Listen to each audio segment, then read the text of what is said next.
We are all aiming for something. Whether that's success, whether that's to build our family, whether that's get closer to God, but so often we're aiming for the wrong things. Today we're going to read the story of the Tower of Babel, and we're going to see how mankind has been doing this for a long time. Let's check it out. Good morning. Man, we are so thankful that you are here today. Scott mentioned it on the front side, and I just want to invite you, if you are new, if you've been checking us out for a while and you just want to see what Cross Church is all about, right after service, we're going to have our pizza with the pastor, and we'd love to have you there. We're going to eat some food, but really we're going to talk about what this church is about and how you can get involved. Also, next week, we are kicking off a new series, and I'm very excited about this because maybe you're like, oh, I've gone to pizza with the pastor, I've been at this church for a while, I'm serving, I might go to a Bible group, but there still seems like maybe something is missing, maybe something of engagement of not plugging in more. And we're going to talk about sometimes we miss some big pieces of the church. We want you to join us for a 4-week series we're kicking off next week that we're going to start to dive through that. But I just want to say again, thank you for being here. I'm excited. My weekend's been good so far. Yesterday started out celebrating my 1-year-old's birthday. Okay, yeah. There's no rager like a 1-year-old birthday party at 11 a.m., okay? Yeah. And then to cap it off, we went to Build-A-Bear so we could get a $1 bear. And I'm like, why are there so many adults and teenagers at Build-A-Bear? Okay. I might be hitting on some nerves. I'm not even going to go farther there, but I'm sorry. But today, we are not here to talk about that. Today, we're actually wrapping up our series through the book of Genesis. And we've been kind of going through this, and I would say we're going to be ending at Genesis 11. So don't worry, that's not where the book ends. We're actually going to take a pause for a couple weeks, and then we're going to be jumping back into that book and kind of diving through the rest of it. But in this, if you've been with us, when we started this series, Counterculture, and started at the very beginning in Genesis chapter 1, we said this was the goal. That the book of Genesis introduces us to the God of the universe, who is also the Lord of your life. This huge God that is beyond our imagination. And I hope that if you've been here with us, you started to get this picture. This God that is so big that we can barely wrap our minds around. If you think about it too hard, you think about eternal God, your head's going to blow up, or you're going to start crying, or you're going to get overwhelmed, right? That is the God the Bible talks about. But who's also Lord of your life, who wants to get to know you, who wants to have a personal relationship with you. And we've kind of seen and walked this path, and we've seen his imprint over the book of Genesis. And here's the deal. Here's the problem I think so many of us have is we go to church and we like that idea. And when you come to church, all of us have some sort of similar goal when we walk through a church building, is we want to get closer to God. We want to somehow feel him a little bit better. And maybe you're like, I came to church because I was drugged to church. Well, the person dragging you probably had the same goal, okay? They wanted that goal for you. But we want to get closer to God, but so often we feel like we're missing it. That we're falling short of getting closer to God, that we're still have these thoughts we hate in our head, that we're still missing the mark on so many things, that I still have failed relationships in my life, that I still can't sit and pray because I get bored out of my mind and my mind wanders like crazy. And all these things go through our head and it's like, why isn't it working? Well, here's our key thought and the truth that we're going to start to examine today in Genesis chapter 11 is too often we fall short because we are aiming at the wrong targets. You see this idea of sin. Sin is it actually originates in an archery term. It means to miss the mark. And so often when we see of sin, we think, well, God is perfect. God is way out there and I'm trying to follow him. I'm just falling a little bit short. But usually the problem is we're not falling short. It's that we're shooting at a target that's over there instead. I was thinking about this last week, and when I grew up, I went to church camp, and sometimes we got to go up in the woods or something and, put a bunch of kids in cabins and then put leaders with them who are going to hate their life for a week because they have to be with a bunch of smelly junior high boys or something. It's fantastic. I heard an amen over there. That's great. But one of the fun things was they would give kids, and they'd give us, and we still do this today, is put a bow and arrow in their hands. Yeah, that's smart, right? Pointy object, junior high boy. Let's see how that's going to go. And they would start shooting, and there was always that one kid who the target's there, and he's shooting at a bunny over there, or shooting at nonsense. And you're like, Timmy, what are you doing? Or if you ever gone shooting with guns, there's that person who goes too quickly, and you're like, oh my goodness, something's going to happen. But our lives sometimes can be the same way. Is that when we examine, are like, why are we not making progress? Why are we not going the right direction? Why does it seem like we're so far off from what God wants for our lives? It's because we're simply aiming at the wrong things. So here's our first question that we're going to take some time answering through in this chapter of Genesis chapter 11 is, what do we aim for in our lives? What do we aim for in our lives? Because as we said, the problem too often isn't that we're aiming at the right thing, but that we're totally lost and we're aiming altogether at the wrong places. Genesis chapter 11, we're going to start this in verse 1. And I'm going to read the first 2 verses for us today. And this is what it says as we dive into it. It picks up here and it says, the whole earth had the same language and vocabulary. As people migrated from east, they found a valley in the land of Shinar, and they settled there. Now, you might be, if you're here today for the first time, you haven't been following along, you might be so lost. You're like, okay, what in the world is this talking about? Let me give you a little bit of background here. Last week, we talked about how mankind, there was a worldwide flood with a man named Noah, and mankind all of a sudden got a fresh start. That God literally, he destroyed all evil on earth, and he put Noah and his family in this boat with a bunch of animals. They got out and they had a clean slate. And God wiped the house clean, as clean as can be. It was sparkling. And they walk off that boat, and God tells them to start populating it. There's 3 sons, they all have wives. He says, go be bunnies and, start, making kids everywhere. And we read in chapter 10, is called the Table of Nations, where it talks about these nations being formed and how these people groups are just spreading out like crazy. Now in chapter 11, this is a story that takes place within chapter 10. And it's kind of like a little commentary that happens here. And there's an inside mankind's fresh start, there's a little bit of a hiccup. If you were with us last week, we talked about this man named Nimrod. And Nimrod was a powerful hunter. He was a man who was a leader, and he began to form nations. The problem was some of the nations he began to form weren't focused on the right things. And today we're going to take a few minutes and we're going to see and learn from the mistakes of Nimrod and what the people did here, that when they were focused on the wrong things, that they completely missed the mark. And today, when we're focused on the wrong targets, we do the same thing. And the first way we do that is we see some of the ways we aim wrong is we aim to be an innovator. Let's read at verse 3. It says this, they said to each other, come, let us make oven-fired bricks. And they use the brick for stone and asphalt for mortar. Now you're like, wow, that's super fascinating. They made a brick. It is. Oh, but it is. Now let's think about this for a second. This is about 100 years after the flood. Some estimate this would probably be about 4,200 years ago.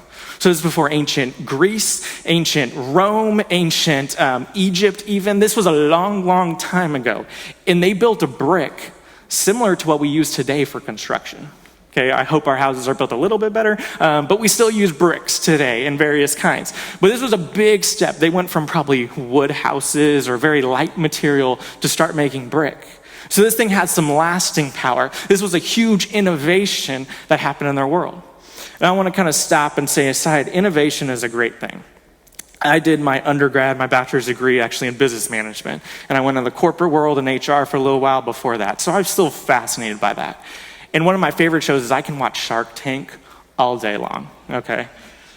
Yeah, and I can tell if it's a good deal or not. I'm like, I'd invest with the money I don't have. That's garbage. You shouldn't get a deal. But one of the Shark Tank, I remember a couple seasons ago, they had earplugs that you could put in, but that didn't muffle the sound. It just lowered the sound by like 15 decibels, but you could still hear clearly. Well, last Sunday, I went to a concert, and I've gone to a lot of concerts over, I'm still reliving my high school days, even though I'm 31 and have children. But it was fun. But I went to a concert, and it was the very first time I went and I bought these Shark Tank earplugs. Because the last time I went to a concert, I couldn't hear for a week. There were some benefits in that with 3 children, but there were some bad things that happened to the chair. And I wore these earplugs in the first concert ever. I felt like an old man, but it was great. It just like filtered out the bad noise and I could hear the good stuff. And then when I was done, I took them out and I'm like, I can still hear. This is amazing. I love this. So innovation's a good thing. And if you need earplugs, I got it for you. Vibes, go check them out. But it's a great thing. But here's the bad part that was behind this, is it wasn't just that they innovated, but it was their motivation behind why they were doing this. And we're going to get a sneak peek in this in a little bit as we kind of continue on here. But what we need to ask is, are we innovating in our lives to make things around us better? Or are we innovating to get more, to be selfish, to get more power, to get more glory, to get more money? Or is it actually making our lives with Christ better? Is it making the world around us, the people around us, is it helping them? We also learn from this story how they aim to be innovators, but they also, how we, just like they did here, is we aim to be an idol. Check out verse 4, and we're going to actually break this one up in a couple different sections. We're just going to read the very first part of verse 4 in chapter 11. It says, "And they said, 'Come, let us build ourselves a city and a tower with its top in the sky.'" There's symbolic nature to their desire here.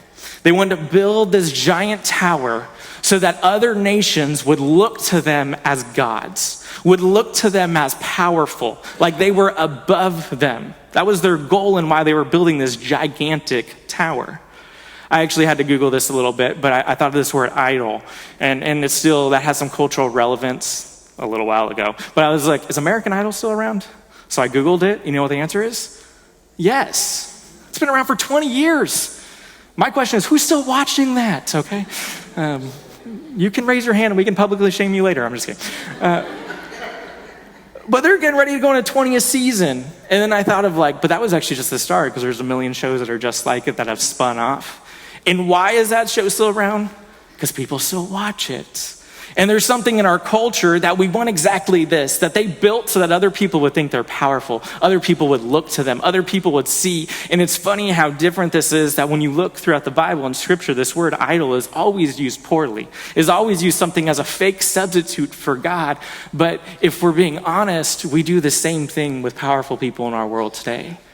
Whether singers or athletes, or you can go on the list and on and on and on about who we replace that. And the reason is because there's something deep within us where we want that worship, we want that praise from other people to look at us, which goes directly into this next one with how we aim to be an influencer. Check out, as we keep reading in verse 4, it talks about let's build ourselves a city and a tower with its top in the sky. Then this little phrase, let us make a name for ourselves. If I could pick one phrase in the entire Bible to sum up social media, I think I just found it. Let us make a name for ourselves. Isn't that exactly what we see today in our society? We have Instagram and TikTok and whatever fill in the blank that's going on. It's all about look at me. Let's follow me. Let me build my following. Let me build my influence that I can put out there. My wife and I, we talk about this a lot. She likes Instagram. I'm very inactive on Instagram, and I don't really understand it. And I more go on Twitter and read Twitter, and here's the difference. Instagram's really positive and happy, and Twitter's really realistic and pessimistic. So that might be a little bit of our bent and our personality. But when you read Instagram, I ask her, I'm why is this person an influencer? Well, people follow them. I'm yeah, what do they do? What makes them cool or special or stand out? I don't know, people just like them and follow them. That's not a good reason, right? My kids, they do quiet time with their little tablets every now and then, and they watch YouTube kids videos, and they have this guy called Ryan's World, and they love him. And I watched the video, I was this is terrible. Okay, I could produce this better. But he's got a following, and people love him. And there's this aspect of it, and I think a part of all of us, if we're honest with ourselves, is, yeah, that's something I want. I want people to follow me. I want people to like and have influence over what I do and have an impact on those around me. But here's the crazy thing about that, is at the end of the day, when we kind of think of this in our terms of how we use this with social media, is it's all fake influence. You see, just like in the Tower of Babel, they thought they'd build this big tower and all of a sudden they have an influence to speak in other people's lives. But that didn't make it so. Just because your tower is really tall doesn't mean you have anything good to say. And so we think the same thing today. And if you think about this a little harder, is are you influenced by social media and people on there? Absolutely. But think of the biggest people that have influenced your life. It's usually not someone who you just watch a video of on social media. It's usually your parents, whether positive or negative. It's usually a teacher. It might be a spouse, a mentor. It's the people that have buy-in, that are close to us, that understand what we're going through and speak into our lives. You see, we're always going to fall short when we're aiming at the wrong targets of innovation, of idol status, of influence. And lastly, we see the thing that they aim for here, and we do today, is we aim to have insurance. Look at the very end of this verse 4. It kind of summarizes this. It says, otherwise, this is why they want to build a tower. This is why they want to make a name for themselves, is otherwise we will be scattered throughout the earth. You see, this is their real motivation here. It's fear.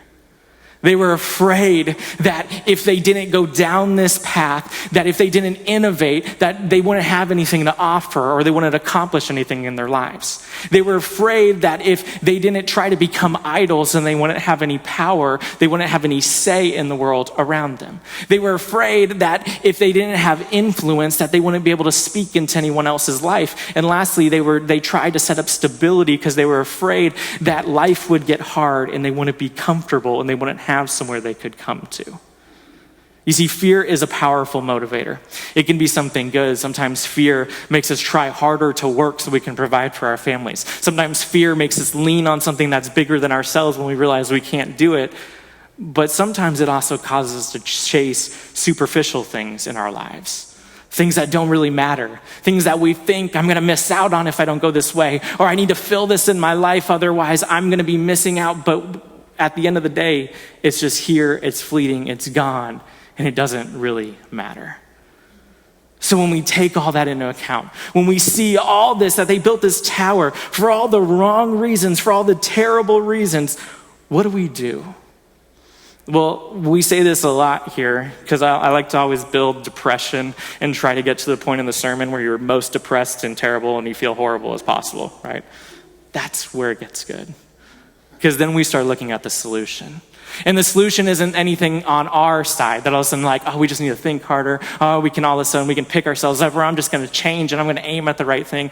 It's actually that we need to give up and we need to let God show us the true path. So here's our second question for us I have today. As we said, how do we aim for the wrong things? How are we pointing at the wrong things? Well, this is the second part of this, is how does God break our false targets? I go back to our little archery illustration with little Timmy who always wants to shoot a bunny or who's aimed at the wrong things and is going to hit a counselor. I'm sure so many counselors have been struck with arrows. I just thought about that, through a leg or something. And half the time they're just college interns that are doing it for free, so someone's getting hurt. But anyway, I digress. But you always know that kid Timmy, he's never all of a sudden the light bulb's gonna turn on and he's gonna turn the right way. Usually it takes someone like a counselor coming over, or the archery instructor, and pointing him in the right direction and says, shoot that way. And so often God has to do the same thing to our lives. Is we're I keep wanting to go this way. I keep wanting to go this way. And God's no. It's that way. Go that way. Look that way. Aim that way. And today we're going to see that this is the pivotal moment of the story. Is how does God practically do this in our lives today? How does he take us and start to mold us and start to point us the right way? Well, the first thing he does is he starts to come down to our level. Check out Genesis chapter 11, verse 5. It says this, then the Lord came down to look over the city and the tower that the humans were building. Now, this is a pivotal moment of the story. There's actually a really cool parallel, and you can go kind of back and read this. We don't have time to kind of show this a little bit, but everything builds down to this point in the story, and then it builds back up to it. So there's this parallel poetry in how this little section is formatted, which is really cool, and you can look at later. If you have any questions about it, ask me later. But the awesome thing to point out here, and just think of this visual for a second, is God had to come down to see what they were building up. God had to step down off his throne and be hey, what are you guys trying to do? Oh, that's cute, right? It's starting to get a little taller. That's nice. Good job, guys. You're really trying. But it's like an anthill, right? You see the ants building and it might get wider, but you don't really see it getting taller unless you literally lay on the sidewalk and you're oh, the ants are building something. That's really cool. and then they bite you. So that's where it breaks down. But God, so glorious, so big, so huge as we've had to talk about, he had to step down off his throne in heaven to see what man, with all their ambition, was trying to accomplish. And here is the important part, is it comes with a purpose. And part of that is the next thing of how does God break our false targets? He comes down to our level, but then he comes to determine our failure. Let's keep reading in verse 6. It says this, the Lord said, if they have begun to do this as one people, all having the same language, then nothing they plan to do will be impossible for them. Now here's how I think we can often read this wrong. Because maybe the first time you read this, you're like, God almost sounds threatened there. Like it sounds like God is like scared, like humans are going to achieve something great. And it's almost going to be a threat to him. But that's not the case at all. God is actually saying this out of concern.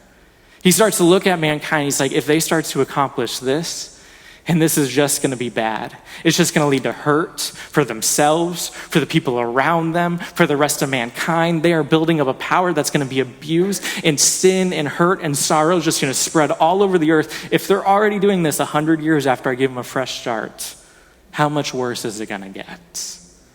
And God looks and has compassion. He like sees this and he said, this is a problem. And he knows that there is going to be at the expense of others in creation, that this is going to lead down to a dark path.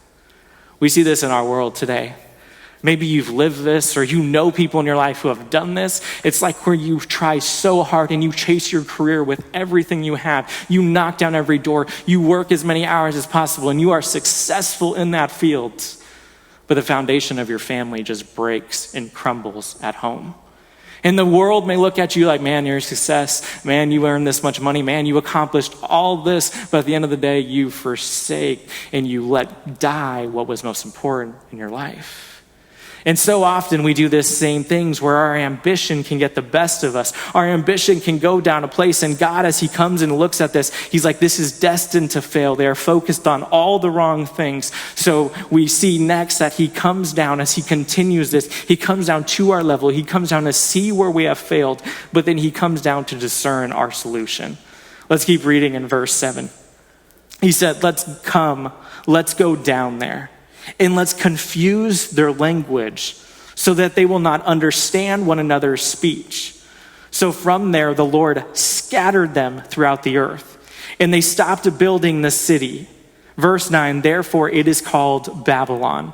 For there the Lord confused the language of the whole earth, and from there the Lord scattered them throughout the earth. You see, the solution God finds to prevent mankind from kind of pooling their resources, from pooling their sin together, is to accomplish something evil, is he starts to spread them out and he starts to scatter them. I've been kind of have a working theory in my head for us today that in some ways the internet has accomplished something that was never meant to happen, is it's brought together us in a way that we weren't supposed to be brought together. Here's what I mean is there's an old cultural thing throughout history of known as the village idiot. Okay, have you ever heard this? You're like, where am I going with this? I promise I'm not going to get that mean. But it's like joked about in old movies, I think like Monty Python and stuff. But there's always that someone says something, you're like, dude, that is so dumb.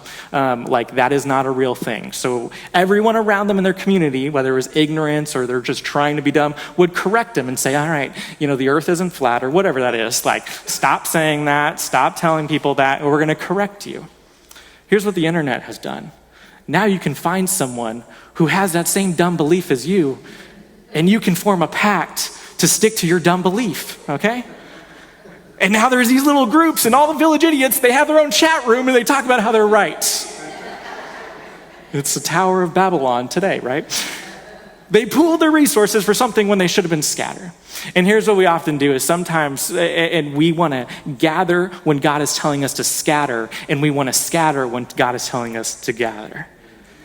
And there's something in here where God's like, no, this isn't right. This isn't good. Get away from each other. And actually we see it a little bit more. It's so funny. In Genesis chapter 9, verse 7, this is as they're stepping off the boat. And this is what God tells Noah and his sons. He says, but you, Be fruitful and multiply, spread out over the earth and multiply on it.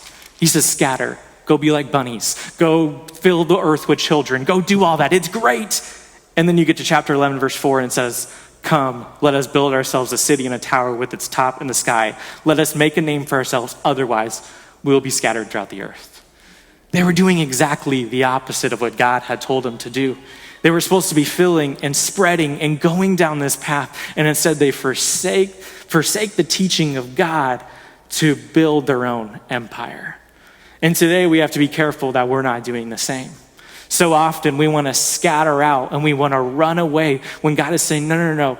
Come gather and be part of a church family. Come gather and do life with people, do community with one another. Let them call you out on your stuff when you're wrong, and you call out other people's stuff, and you have this big relationship of community that's hard, but it's worth it. And we want to run away from that when we should be gathering to that. But then on the flip side is sometimes we should be scattering. We should be loving our world. We should be telling people about who Jesus is when we would just want to stay in our holy huddle. And you see, as the church, I think we can so learn from this that God is putting in he had to overstep when he saw that they weren't following what they were supposed to do. God had to come here. He had to put a solution in place to fix what they had disobeyed. And you see, he does the same thing in our lives today. And honestly, that's exactly why we have the New Testament. If you go through and read the Old Testament, it's God's people constantly either trying to follow God's will and falling short, or just going the totally wrong direction. And God keeps nudging them and keeps nudging them and keeps nudging them before finally he came down. And this is the last thing we're going to see today, which is the final way that God breaks down our false targets, is he comes to declare us as his children. I'm actually going to flip to the New Testament and go to John chapter 1. And in John chapter 1, we kind of see something that is so different than the attitude of the people that built the tower. And it says this in John chapter 1, starting in verse 12. It says, "But to all who did receive him, he gave them the right to be children of God, to those who believe in his name, being Jesus Christ." Verse 13, "Who were born not of natural descent, or of the will of the flesh or the will of man, but of God." You see, listen to how different this is from the people who built the tower. Instead of aiming to be the innovator, instead of aiming to be the idol, the influencer, have lasting insurance on earth, the book of John tells us that we receive Jesus Christ by accepting that we are powerless on our own. It's not of our flesh, of our will. It's not something we're born into, but it's that God transforms us while we are at our weakest. He gives us grace that we have done nothing to earn, that we've done nothing to deserve, but that he freely gives to us through his Son. Here's where I want to bring this all to, and where I want us to really reflect on this morning. And as you ask this question, I want to ask you in three ways. I want you to ask this on your individual level, in your personal life. I want you to ask this if you're part of Cross Church family, on our local church level, and then ask this on the big church level of all Christians around the world. And this question, and ask it honestly, and dwell on it this week, is: are we aiming at God's target? You see, it can be so easy to be looking every which way. Our time is short, and our attention, at least mine, is even shorter. I'm like a dog with a bone, right? Like cell phone, sometimes I just need to turn it off, or I need to put it away and not look at it, and then do not disturb on my watch. Luckily, I forgot to do it before I preach. I always do. Luckily, I didn't get buzzed. But I have to do those things and shut them down so I can focus. But if we're not careful, so many things are competing for our time. And things that even look good, things that are great, things that this is how I could build some insurance for my family. This is how I can innovate and make a problem for something greater. This is how I can have influence over someone's life, and I can lead them in the positive directions. And sometimes those can be a good thing, but too often they can just become an idol in our life of building our own empire, building our own tower, when God was supposed to surrender at his feet and say, "No, you are Lord, and you know what's best for my life." My prayer this morning is that we can evaluate what we're pushing our resources to, what we're aiming at our life, and then with all our power, we can run to, we can shoot towards, and we can hit the target that God has set before us. Let's pray this morning.